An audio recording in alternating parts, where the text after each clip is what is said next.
ನಮಸ್ಕಾರ ಸ್ನೇಹಿತರೆ, ತಾಯಿಯ ಯೂಟ್ಯೂಬ್ ಚಾನಲ್ಗೆ ತಮ್ಮೆಲ್ಲರಿಗೂ ಆತ್ಮೀಯ ಸ್ವಾಗತ. ಸ್ನೇಹಿತರೆ, ಈ ದಿನದ ಧ್ಯಾನಾಭ್ಯಾಸದಲ್ಲಿ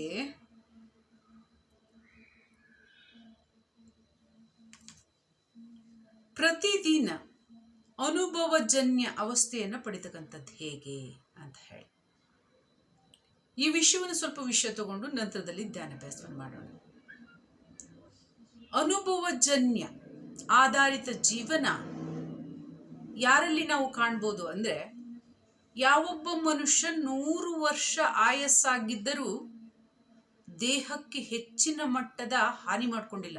ಉದಾಹರಣೆಗೆ ಬಿದ್ದು ಮಾಡ್ಕೊಳ್ಳೋದು, ಹಲ್ಲು ಮುರ್ಕೊಳ್ಳೋದು, ಬಿದ್ದು ಮಾಡ್ಕೊಳ್ಳೋದು, ಮೊಳೆ ಮುರ್ಕೊಳ್ಳೋದು, ಆಕ್ಸಿಡೆಂಟ್ ಮಾಡ್ಕೊಳ್ಳೋದು, ದೇಹದ ಅಂಗಾಂಗಗಳಿಗೆ ನಷ್ಟಗೊಳಿಸ್ಕೊಳ್ಳೋದು, ಅಥವಾ ಯಾವುದೋ ಒಂದು ಘಟನಾವಳಿಗಳಿಗೆ ಆ ದೇಹ ಪರ್ವತ ಬಿದ್ದಾಗಿರೋದು, ಮಣ್ಣು ಬಿದ್ದಾಗಿರ್ಬೋದು, ಕಲ್ಲು ಬಿದ್ದಾಗಿರೋದು, ಗುಡ್ಡ ಬಿದ್ದಾಗಿರೋದು, ಬೆಟ್ಟ ಬಿದ್ದಾಗಿರೋದು, ಮನೆ ಬಿದ್ದಾಗಿರ್ಬೋದು, ಯಾವುದೇ ವಸ್ತುಗಳು ಬಿದ್ದಾಗಿರ್ಬೋದು, ಯಾರು ಒಡೆದಾಗಿರ್ಬೋದು, ಯಾರು ದೂಕೆ ಆಗಿರ್ಬೋದು, ಯಾರು ತೊಂದರೆ ಕೊಟ್ಟಾಗಿರ್ಬೋದು, ಯಾವುದೇ ಹಾನಿಯನ್ನು ಮಾಡಿರಾಗಿರ್ಬೋದು, ಔಷಧಿ ಹಾಕಿರೋದು, ವಿಷ ಹಾಕಿರ್ಬೋದು, ಅಥವಾ ಹಾವುಗಳು ಕಚ್ಚಿರೋದಾಗಿರೋದು, ಚೇಳುಗಳು ಕಚ್ಚಿರೋದು, ಜೀವಗಳು ಕಚ್ಚಿರೋದಾಗಿರೋದು, ಪ್ರಾಣಿಗಳು ಕಚ್ಚಿರೋದು, ಯಾವುದೇ ವಿಧಾನದ ಮೂಲಕವಾದರೂ ಸರಿಯೇ ಆ ಜೀವಕ್ಕೆ ದೊಡ್ಡ ಪ್ರಮಾಣದ ಹಾನಿ ಮಾಡ್ಕೊಂಡಿಲ್ಲ ಅನ್ಕೊಳ್ಳಿ.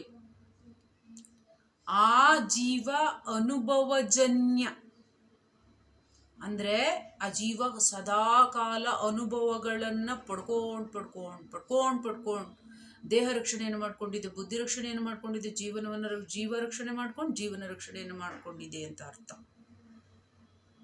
ಹಾಗಿದ್ಮೇಲೆ ಆ ಥರದವ್ರು ನಾವು ಯಾರನ್ನು ಕಾಣ್ಬೋದು? ಯಾರ ದೇಹದಲ್ಲಿ ದೊಡ್ಡ ರೋಗ ಇಲ್ಲ, ಇನ್ನೂ 100 ವರ್ಷ ಬದುಕ್ತಾ ಇದ್ದಾರೆ. ಯಾರಿಗೆ ಮಾನಸಿಕ ಸಮಸ್ಯೆ ಇರಲಿಲ್ಲ ಅಥವಾ ಇತ್ತು ಹೋಯ್ತು, ಏನೋ ಒಂದು ಆಯ್ತು, ಅವರು ಇನ್ನೂ 100 ವರ್ಷ ಬದುಕ್ತಿದ್ದಾರೆ. ಅವರು ಯಾರು ನಡೆದಾಡ್ತಾ ಇದ್ದಾರೆ, ಯಾರು ಕನ್ನಡಕ ಆಗ್ತೆ ನೋಡ್ತಾ ಇದ್ದಾರೆ, ಯಾರಿಗೆ ಮಾತಾಡ್ಲಿಕ್ಕೆ ಇನ್ನೂ ಸ್ವರ ಬರುತ್ತೆ, ಆದರೆ ದೈವ ಕೃಪೆ ಇದೆ ಅಂತ ಅರ್ಥ. ಅನುಭವಜನ್ಯ ಬುದ್ಧಿವಂತರು, ಬಲು ಬುದ್ಧಿವಂತರು.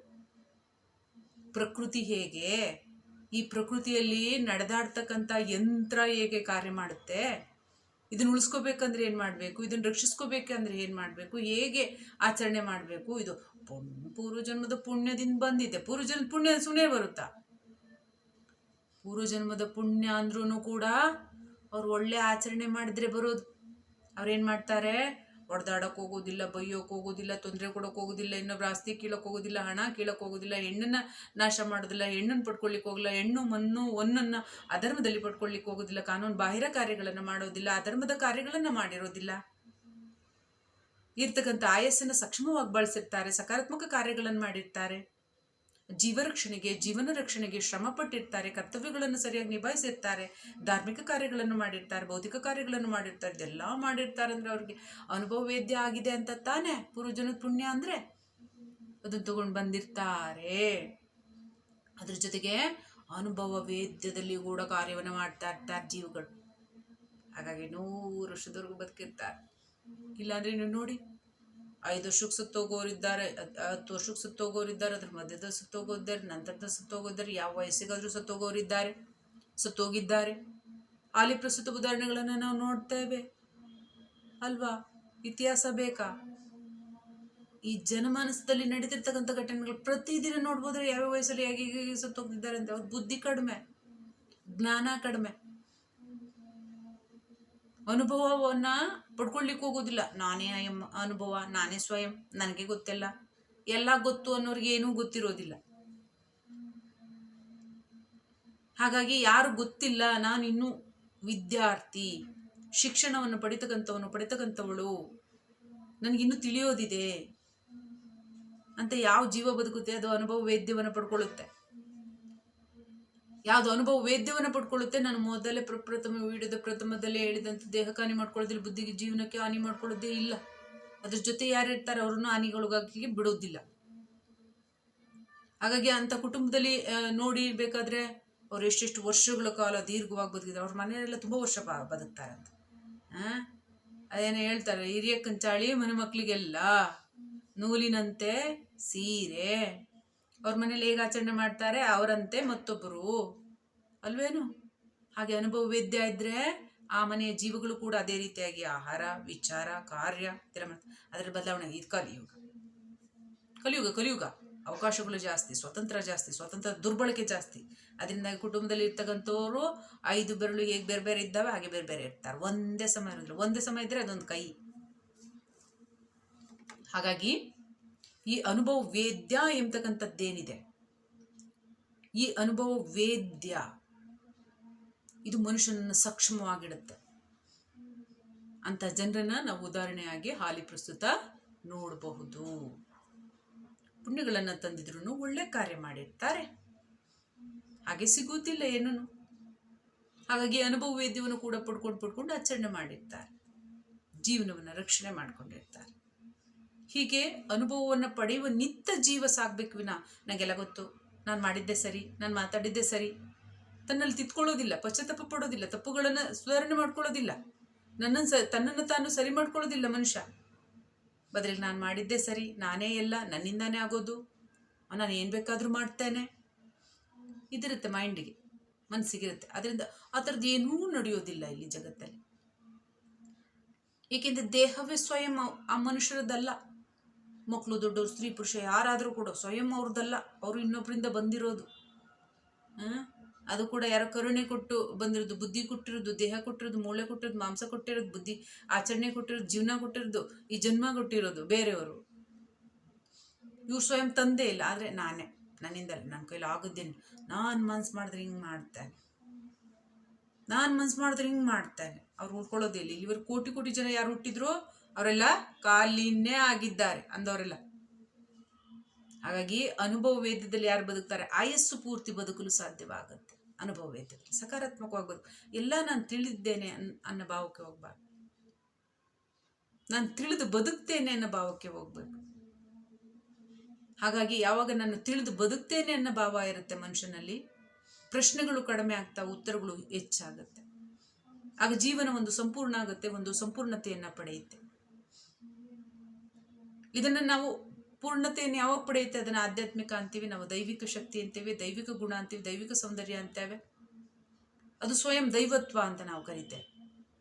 ಅದು ಸ್ವಯಂ ಆತ್ಮ, ಪರಮಾತ್ಮ ಎಂಬತಕ್ಕಂಥದ್ದು ಕೊನೆ, ಫೈನಲ್, ನಿಶ್ಚಿತ. ಇದನ್ನು ನಾವು ತಿಳಿತೇವೆ. ಹೀಗೆ ಪ್ರತಿಯೊಬ್ಬರು ಕೂಡ ಅನುಭವ ವೇದ್ಯವನ್ನು ಪಡ್ಕೊಂಡು ತನ್ನನ್ನು ತಾನು ಉಳಿಸ್ಕೊಳ್ತಕ್ಕಂಥ ಕಾರ್ಯವನ್ನು ಮಾಡಬೇಕು. ಏಕೆಂದರೆ ಜೀವ ಶಾಶ್ವತ ಅಲ್ಲ. ಇಲ್ಲಿ ಪರಿವರ್ತನೆಯನ್ನು ಹೊಂದ್ತಾ ಇರ್ತೀವಿ. ನೀವು ಬಯಸ್ತಿದ್ರು ದೇಹ ಮಕ್ಕಳಿದ್ದವ್ರು ದೊಡ್ಡವರಾಗಿದ್ದೀರಿ ನೋಡಿ, ನೀವು ಕೇಳಿದ್ರು ಅದು ಬೆಳೀತಾ ಇರುತ್ತೆ, ದೊಡ್ಡದಾಗ್ತಾ ಇರುತ್ತೆ, ಮುಕ್ತಾಯ ಆಗ್ತಾ ಇರುತ್ತೆ. ಹಾಗಾಗಿ ನಿಮ್ಮ ಕೈಯಲ್ಲಿ ಏನೂ ಇಲ್ಲ. ಅದಕ್ಕೆ ಅನುಭವ ವೇದ್ಯ ತಗೊಂಡು ಎಷ್ಟು ಆಯಸ್ಸಿರುತ್ತೆ ಅಲ್ಲಿವರೆಗೆ ಸುಂದರವಾಗಿ, ಸಕಾರಾತ್ಮಕವಾಗಿ, ಆನಂದಪೂರ್ಣವಾಗಿ, ಶುದ್ಧವಾಗಿ, ನೆಮ್ಮದಿಯಿಂದ, ಶಾಂತಿಯುತವಾಗಿ, ಭಕ್ತಿಯುತವಾಗಿ ಜೀವನವನ್ನು ಆಚರಣೆ ಮಾಡಿ ಅಂತ ಹೇಳ್ತಾ ಧ್ಯಾನ ಬಸವನ ಪ್ರಾರಂಭ ಮಾಡೋಣ. ಗಣಪತಿಯಿಂದ ಆದಿಪರಾಶಕ್ತಿವರೆಗೆ, ನಾರಾಯಣನಿಂದ ಮಾದೇವನವರೆಗೆ, ಗುರುಶ್ರೇಷ್ಠನ ಪೂಜ್ಯ ಶ್ರೇಷ್ಠಾತ್ಮಗಳಿಗೆ, ಪರಬ್ರಹ್ಮ ಪರಮಾತ್ಮ ಮಾತೆ ಆದಿಪರಾಶಕ್ತಿಗೆ ನಮನವನ್ನು ಸಲ್ಲಿಸಿ ಧ್ಯಾನಾಭ್ಯಾಸವನ್ನು ಪ್ರಾರಂಭ ಮಾಡೋಣ.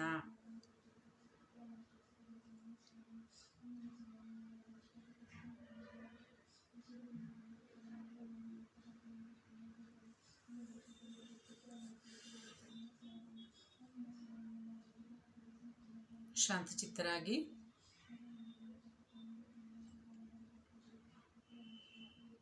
ತನ್ನ ದೇಹ ಭಾವದ ಮೇಲೆ ಗಮನ ಇರಲಿ.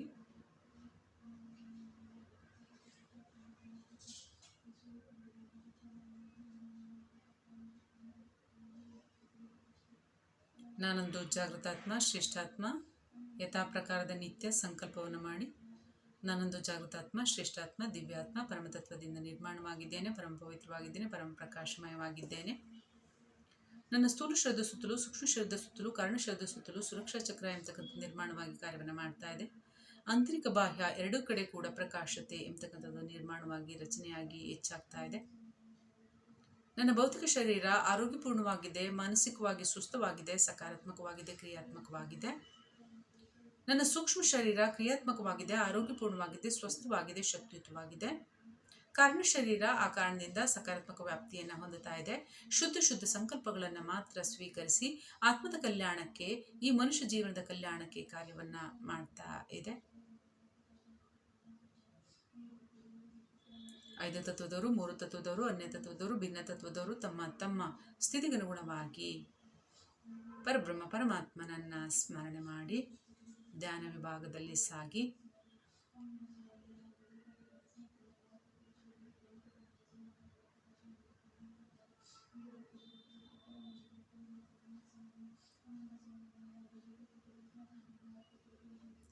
ತನ್ನನ್ನು ತಾನು ಪ್ರಕಾಶಮಯ ಸ್ಥಿತಿಗೆ ತನ್ನಿ ಸ್ಥೂಲ ಶರೀರದಿಂದ ಸೂಕ್ಷ್ಮ ಶರೀರಕ್ಕೆ ಪ್ರಕಾಶಮಾನಯುತವಾಗಿ ಮಾಡಿ ಉದಯೋನ್ಮುಖ ಸೂರ್ಯದೇವನಂತೆ ಹುಣ್ಣಿಮೆಯ ಚಂದ್ರದೇವನಂತೆ ತನ್ನನ್ನು ತಾನು ಪ್ರಕಾಶಿತಗೊಳಿಸಿ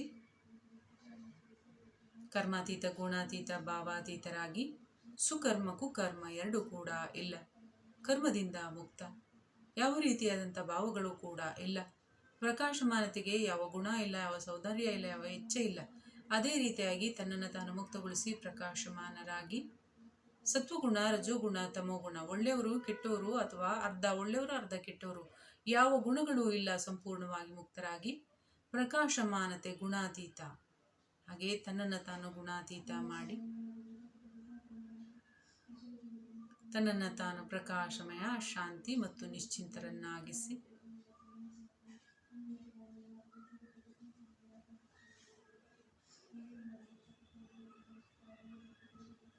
ಕಾಲಾತೀತ ಲೋಕಕ್ಕೆ ಪರಿವರ್ತಿತರಾಗಿ ಜ್ಯೋತಿ ಮಾತೆಗೆ ನಮನವನ್ನು ಸಲ್ಲಿಸಿ, ಸೂರ್ಯದೇವನಿಗೆ ಚಂದ್ರದೇವನ ನಕ್ಷತ್ರ ಮಾತೆಗೆ ನಮನವನ್ನು ಸಲ್ಲಿಸಿ, ಅಗ್ನಿದೇವನಿಗೆ ನಮನವನ್ನು ಸಲ್ಲಿಸಿ, ದೇವಯಾನ ಮಾರ್ಗ ಅಂದರೆ ದೈವಶಕ್ತಿಗಳು ಸಕಾರಾತ್ಮಕತೆ ಸಾಕ್ತಕ್ಕಂತಹ ಮಾರ್ಗದಲ್ಲಿ, ಯಾನ ಅಂದರೆ ಪ್ರಯಾಣವನ್ನು ಮಾಡಲು ನಮಸ್ಕಾರವನ್ನು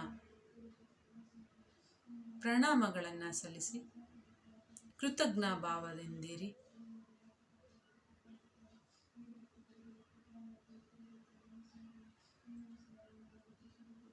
ಊರು ನಗರ ಪ್ರದೇಶವನ್ನು ಬಿಟ್ಟು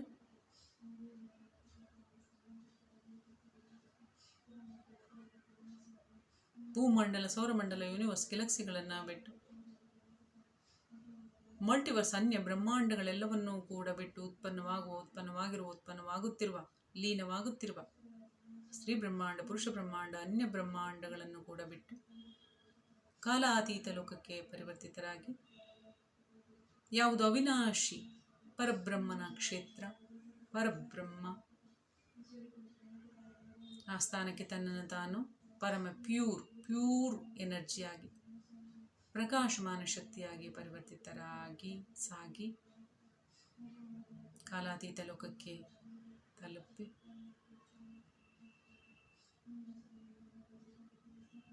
ಗಣಪತಿಯಿಂದ ಆದಿಪರಾಶಕ್ತಿಯವರಿಗೆ, ನಾರಾಯಣದಿಂದ ಮಹಾದೇವನವರಿಗೆ, ಗುರುಶ್ರೇಷ್ಠರಿಗೆ, ನಮ್ಮ ಪೂಜ್ಯಶ್ರೇಷ್ಠ ಪರಮಾತ್ಮನಿಗೆ ಮತ್ತೆ ಆದಿಪರಾಶಕ್ತಿಗೆ ನಮನವನ್ನು ಸಲ್ಲಿಸಿ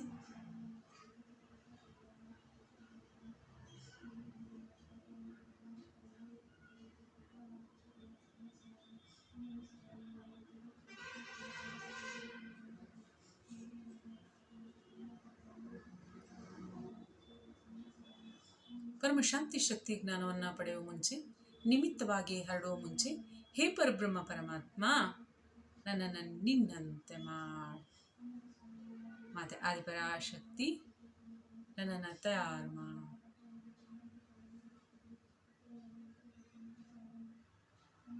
ತಮ್ಮಲ್ಲಿ ತಾವು ಸಂಕಲ್ಪ ಮಾಡಿ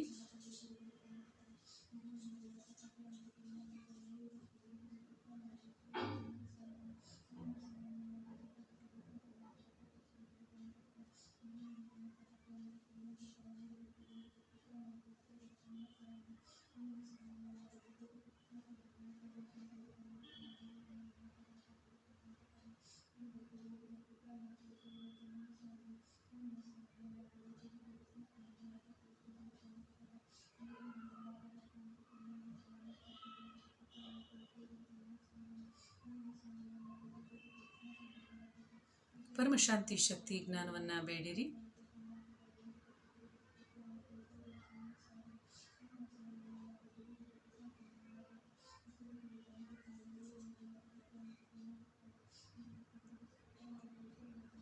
ಅನ್ಯರಿಗೂ ಕೂಡ ಪರಮಶಾಂತಿ ಶಕ್ತಿ ಜ್ಞಾನವನ್ನು ಹರಡಲು ಸಂಕಲ್ಪ ಮಾಡಿ ಹರಿಬಿಡಿ.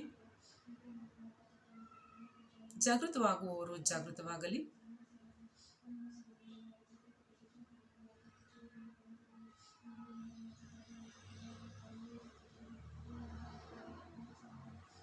ಹೇ ಪರಬ್ರಹ್ಮ ಪರಮಾತ್ಮ ನನ್ನನ್ನು ನಿನ್ನಂತೆ ಆದಿಪರಾಶಕ್ತಿ ತಯಾರು ಮಾಡು.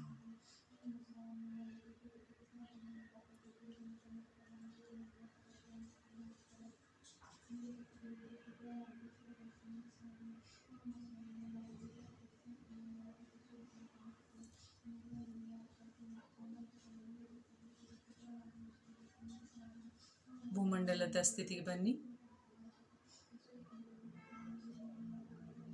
5 ತತ್ವದವರು, 3 ತತ್ವದವರು, ಅನ್ಯ ಲೋಕದವರು, ಅನ್ಯ ತತ್ವದವರು, ಸಕಾರಾತ್ಮಕ ಶಕ್ತಿಯವರು ತಮ್ಮ ತಮ್ಮ ಲೋಕ ಸ್ಥಾನ ಸ್ಥಿತಿಗನುಗುಣವಾಗಿ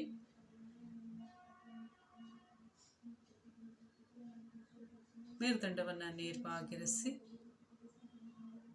ತಮ್ಮ ತಮ್ಮ ಊರ್ಜೆಯನ್ನು ಪಡೆಯಲು ಸಕಾರಾತ್ಮಕ ಸ್ಥಿತಿಯಲ್ಲಿ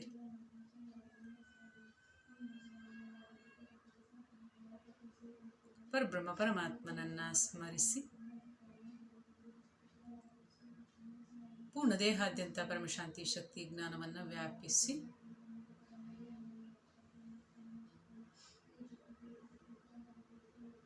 ತಮ್ಮ ತಮ್ಮ ತತ್ವಗಳನ್ನು ಆರೋಗ್ಯಪೂರ್ಣ ಸಕಾರಾತ್ಮಕಗೊಳಿಸಿ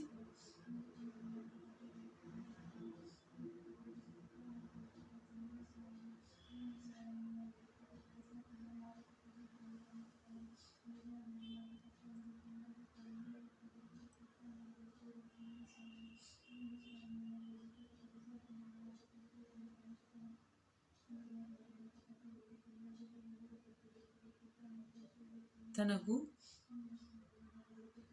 ಮನೆಯಲ್ಲಿ ಇರುವ ಸದಸ್ಯರಿಗೂ ಪರಮಶಾಂತಿ ಶಕ್ತಿ ಜ್ಞಾನವನ್ನು ಹರಡಿ ದೇಹದ ಸುತ್ತಲೂ ಮನೆ ಸುತ್ತಲೂ ಜೀವನದ ಸುತ್ತಲೂ ಸುರಕ್ಷಾ ಕವಚ ಎಂಬತಕ್ಕಂಥ ನಿರ್ಮಾಣ ಕಾರ್ಯವನ್ನು ಮಾಡ್ತಾ ಇದೆ. ತಮ್ಮ ತಮ್ಮ ತತ್ವಕ್ಕನುಗುಣವಾಗಿ ಸಂಕಲ್ಪ ಮಾಡಿ ಪರಮಶಾಂತಿ ಶಕ್ತಿ ಜ್ಞಾನವನ್ನು ಸ್ವೀಕರಿಸಿದ ಶಕ್ತಿಯನ್ನು ಉಳಿಸಿ ಸಕಾರಾತ್ಮಕತೆಯನ್ನು ಹೆಚ್ಚಿಸಿ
ಪ್ರತಿಯೊಂದು ಸೆಲ್ಗಳಿಗೂ ಕೂಡ ಪರಮಶಾಂತಿ ಶಕ್ತಿ ಜ್ಞಾನವನ್ನು ಸಮಾನಾಂತರವಾಗಿ ಹರಡಿ ಯಾವುದು ಸಮಾನಾಂತರವೋ ಅದು ಸದಾಕಾಲ ಸಕಾರಾತ್ಮಕ, ಯಾವುದು ವ್ಯತ್ಯಾಸದಿಂದ ಕೂಡಿರುತ್ತೋ ಅದು ಜೀವನವಾಗಿರ್ಬೋದು, ಶಕ್ತಿಯಾಗಿರ್ಬೋದು, ಹಾನಿಕಾರಕ. ಹಾಗಾಗಿ ಪರಮಶಾಂತಿ ಶಕ್ತಿ ಜ್ಞಾನವನ್ನು ಪೂರ್ಣ ದೇಹಾದ್ಯಂತ ಎಲ್ಲ ಸೆಲ್ಗಳಿಗೂ ಕೂಡ ಸಮಾನಾಂತರವಾಗಿ ಹರಡಿ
ಶಾಂತಿ ಶಕ್ತಿ ಜ್ಞಾನವನ್ನು ಪೂರ್ಣ ಸ್ಥೂಲ ಶರೀರಕ್ಕೂ ಸೂಕ್ಷ್ಮ ಶರೀರಕ್ಕೂ ಕಾರಣ ಶರೀರಕ್ಕೂ ಸಮಾನಾಂತರವಾಗಿ ವ್ಯಾಪಿಸಿ ಮತ್ತು ಸಮಾನತೆಯ ಸ್ಥಿತಿಯನ್ನು ಹಗಲು ಕೂಡ ಉಳಿಸಿಕೊಳ್ಳಲು ಕರ್ಮಯೋಗಿಯಾಗಿ ಕಾರ್ಯವನ್ನು ಮಾಡಿ ಭಕ್ತಿ ಪೂಜೆ ಕೈಕರ್ಯಗಳ ಜಪ ತಪದಗಳನ್ನು ಅವಶ್ಯವಾಗಿ ಮಾಡಿ ಅಂತ ಹೇಳ್ತಾ ಗಣಪತಿಯಿಂದ ಆದಿಪರಾಶಕ್ತಿವರೆಗೆ ನಾರಾಯಣದಿಂದ ಮಾಧವನವರೆಗೆ ಗುರುಶ್ರೇಷ್ಠನ ಪೂಜೆ ಶ್ರೇಷ್ಠಾತ್ಮಗಳಿಗೆ ಪರಬ್ರಹ್ಮ ಪರಮಾತ್ಮ ಮಾತೆ ಆದಿಪರಾಶಕ್ತಿಗೆ ನಮನವನ್ನು ಸಲ್ಲಿಸಿ ಧ್ಯಾನಾಭ್ಯಾಸವನ್ನು ಮುಕ್ತಾಯ ಮಾಡಿ ನಿಧಾನವಾಗಿ ನಿಮ್ಮ ಕಣ್ಣುಗಳನ್ನು ತೆರೆಯಿರಿ.